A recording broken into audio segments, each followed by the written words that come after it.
Assalamualaikum warahmatullahi wabarakatuh. Hai semuanya, di video kali ini sudah memasuki bab 6 yaitu Linux Installation. Di bab 6 kali ini kita akan pelajari yang pertama download install VirtualBox, install Debian, dan install Ubuntu nih teman-teman. Nah teman-teman, jadi VirtualBox merupakan platform virtual machine. Jadi platform virtual machine ini tidak hanya VirtualBox saja ya teman-teman, namun terdapat VMware, Proxmox, dan lain-lain. Namun tidak berseriasi atau gratis itu hanya pada VirtualBox ya teman-teman. Lalu apa sih virtual machine itu? Saya sering menyebutnya dengan VM. Nah, VM ini adalah suatu software yang digunakan untuk membuat komputer dalam komputer ya teman-teman. Atau laptop virtual, disitu kalian bisa membuat server atau melakukan konfigurasi dan lain-lain. Nah, di bawah ini kita download VirtualBox di virtualbox.org. Nah, jadi ini itu website untuk mendownload VirtualBox ya teman-teman. Oke teman-teman, kalian langsung aja ke Google Chrome.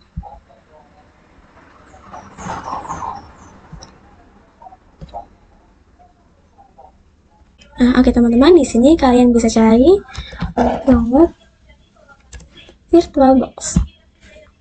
Nah, kemudian kalian pilih yang paling atas ya teman-teman. Nah, di sini terdapat banyak pilihan. Nah, di sini ada Windows OS, macOS, Linux, Solaris OS, Solaris 11, IPS OS. Nah, kemudian di sini kemudian kalian klik website ini ya teman-teman. Oke. Nah, ini banyak sekali ya teman-teman. Ketika kalian ingin mengubah ke versi 6.1, kalian bisa klik pada VirtualBox 6.1. Kemudian di versi 7.0 ini itu VirtualBox yang terbaru ya teman-teman. Kalian ingin mendownload VirtualBox versi 6.1, kalian bisa cari aja download VirtualBox versi 6.1.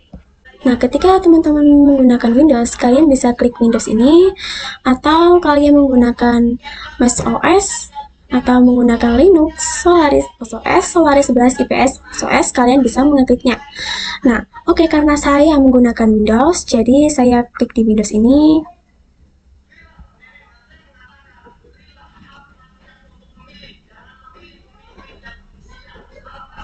Oke, karena saya sudah mendownloadnya, jadi kita skip saja teman-teman.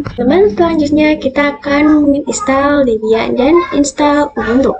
Jadi pada VirtualBox ini saya akan menginstal Debian dan install Ubuntu. Mengapa saya pilih Debian dan Ubuntu? Jadi kedua file ISO ini itu memiliki konfigurasi yang berbeda ya teman-teman. Jadi pada Debian ini itu file ISO-nya itu berbasis pada Linux ya teman-teman. Oke, kalian langsung aja ke Google Chrome.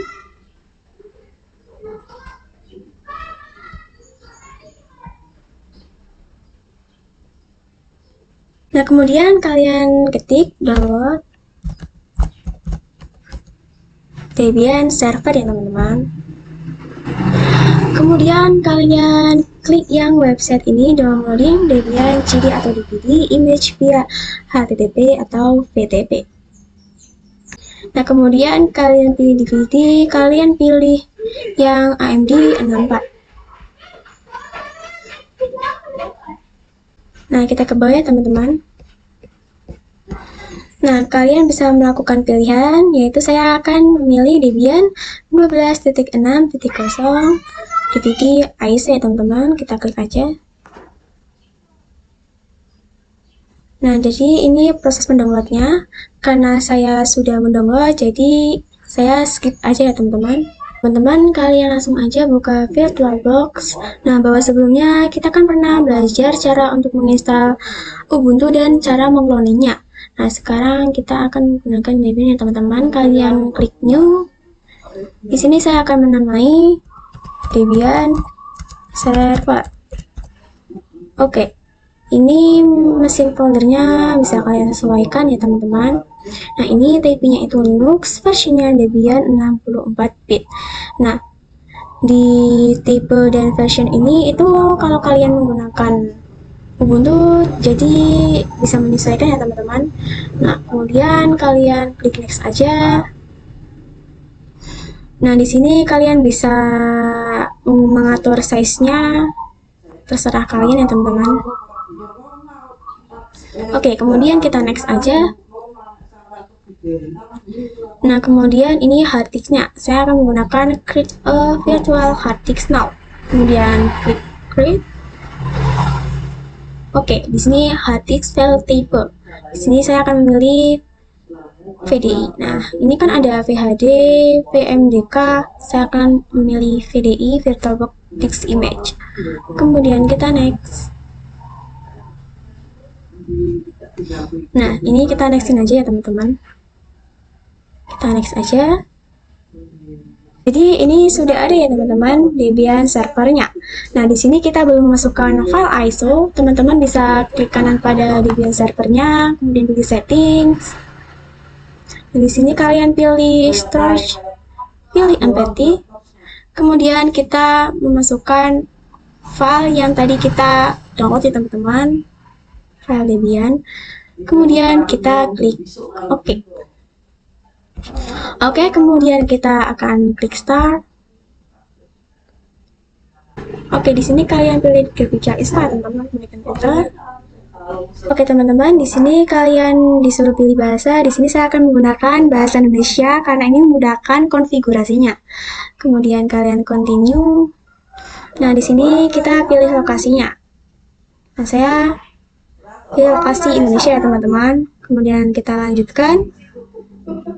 Nah, di sini kita mengatur keyboardnya. Di sini saya akan menggunakan Inggris Amerika ya teman-teman. Kemudian kita lanjut. Nah, kemudian kalian bisa menunggunya ya teman-teman. Oke teman-teman, di sini saya akan mengisi hostname-nya kita ya teman-teman. Kemudian kita lanjutkan. Nah, saya akan mengisi nama domainnya dengan KKI. Nah, ini tuh optional ya teman-teman, jadi terserah kalian ya teman-teman. Kemudian kita lanjutkan. Kemudian di sini untuk mengisi kata sandinya. Nah, sandi untuk root itu harus yang rumit ya teman-teman. Karena kalau sandinya tuh bisa ditebak oleh orang yang tidak bertanggung jawab. Nah, itu bakalan berbahaya banget ya teman-teman. Di sini saya akan menggunakan sandi 1, 2, 3, 4, 5. Kemudian kita akan memverifikasi sandi. Kemudian kita klik lanjut. Jadi saya akan mengisi nama pengguna baru. Di sini optional ya teman-teman.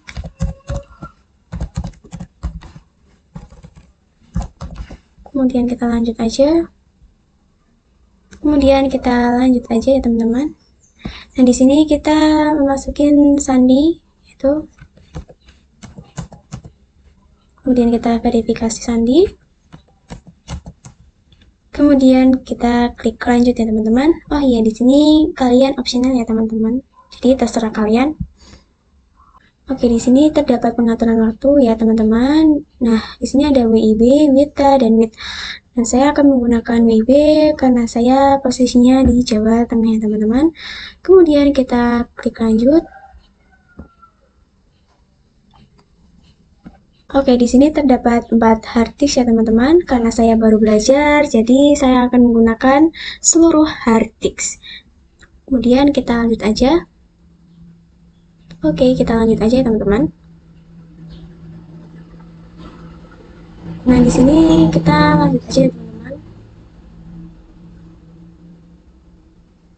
Kita lanjutin aja. Oke, di sini partisi harddisknya. Jika Anda melanjutkan perubahan yang tertulis di bawah ini akan ditulis ke harddisk. Bila tidak, Anda dapat melakukan perubahan secara manual. Di sini saya akan pilih ya saja. Kemudian kita akan lanjutkan. Oke, di sini kalian tunggu ya, teman-teman. Di sini ada memindai media instalasi, Anda menemukan Naiba. Di sini saya pilih tidak aja untuk mempercepat instalasinya, kemudian kita lanjutkan. Nah, di sini gunakan suatu jaringan cermin atau mirror. Nah, di sini kita pilih tidak aja. Di sini berpartisipasi dalam survei penggunaan paket Debian. Di sini saya akan pilih tidak saja. Jadi ini pilihan yang akan kita install ya teman-teman. Nah, saya akan menggunakan Debian Desktop Environment. Nah, yang di bawah ini kita checklist saja. Terus saya akan menggunakan perkakas sistem standar. Nah, kita akan menggunakan dua ini ya teman-teman. Kemudian kalian klik lanjut. Ini terdapat pasang bootletter group. Di sini saya akan memilih ya saja, kemudian kita lanjutkan. Oke, di sini saya akan memilih DEF CTA. Kemudian kita lanjutkan. Oke, untuk bootletter ini itu penting banget ya teman-teman. Jadi kalau tidak kita memasukkan ini, kita tidak bisa memvotingnya. Nah, oke, kita tunggu saja ya teman-teman instalasinya. Oke teman-teman, nah jadi ini itu tampilan awalnya. Di sini saya sudah masuk, yaitu kita klik Dita Kusuma. Kemudian kita mengisi sandinya 1, 2, 3, 4, 5. Kemudian kalian enter. Nah untuk bahasanya saya pilih bahasa Indonesia. Kemudian selanjutnya, oke di sini saya menggunakan keyboard bahasa Inggris. Kemudian kita lanjutkan saja. Nah di sini lokasinya kita lanjutkan saja. Ini sambung akun, kita lewati saja. Nah di sini sudah selesai ya teman-teman. Jadi penginstalan pada Debian ini sudah berhasil. Oke, jadi ini tampilan pada Windows-nya teman-teman. Jadi oke teman-teman, kita buka VirtualBox, kemudian kalian meremove terlebih dahulu Ubuntu-nya. Dan kenapa kita menghapus? Karena nantinya di bab ini kita hanya menggunakan satu Ubuntu dan satu Debian saja. Kemudian kalian klik kanan, kalian pilih remove. Dan di sini kalian pilih delete all files ya teman-teman. Nah ini sudah terhapus ya teman-teman. Oke, selanjutnya kita akan mendownload file ISO dari Ubuntu-nya. Kemudian kalian ke Google Chrome aja. Nah kalian cari Ubuntu Real-C, enter. Nah kemudian kalian klik website ini. Nah, di sini banyak pilihannya ya teman-teman, tapi karena saya menggunakan versi terbarunya, jadi saya menggunakan Ubuntu 24.04.1. Nah, di sini saya sudah mendownloadnya, jadi kita skip saja ya teman-teman. Oke teman-teman, kemudian kalian langsung aja klik new. Nah, di sini saya akan menamai Ubuntu Server. Oke, kemudian nah di sini itu otomatis ya. Kita next aja. Nah, ini memory size-nya terserah kalian ya. Jadi ini tuh optional. Nah, kita create. Kemudian kita next aja. Nah, di sini saya akan menggunakan dynamical allocated. Kemudian kita next aja. Nah, di sini storage-nya pilih 10 GB aja. Kemudian kita create. Teman-teman, nah di sini belum memasukkan file ISO-nya. Nah, kita pergi ke setting saja. Kemudian pilih storage, pilih empty. Nah, di sini memasukkan file yang tadi kita download barusan ya teman-teman. Kemudian kita klik OK. Oke, lanjut aja kita klik start. Teman-teman, di sini kalian disuruh pilih bahasa karena untuk memudahkan konfigurasinya saya akan memilih bahasa Indonesia saja ya teman-teman. Dan kita enter. Kemudian kalian klik continue without updating. Kemudian kita down aja. Terus down saja. Down. Pilih continue. Kemudian kita ke bawah. Down. Continue. Teman-teman, nah di sini saya akan menamai Dita. Kemudian saya akan menamai servernya Dita server. Enter. Ini kita aja. Kemudian kita masukin password. Jadi ini terserah kalian. Konfirmasi passwordnya sama ya teman-teman. Kita down. Kemudian continue. Kemudian down. Kemudian kita down aja teman-teman. Oke teman-teman, nah di sini proses instalasinya, nah kita tunggu saja karena ini prosesnya itu agak lumayan lama ya teman-teman.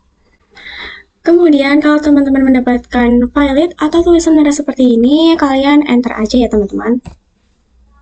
Teman-teman, nah di sini kalian login terlebih dahulu ya. Masukin password. Nah Nah, jadi ini sudah selesai ya teman-teman.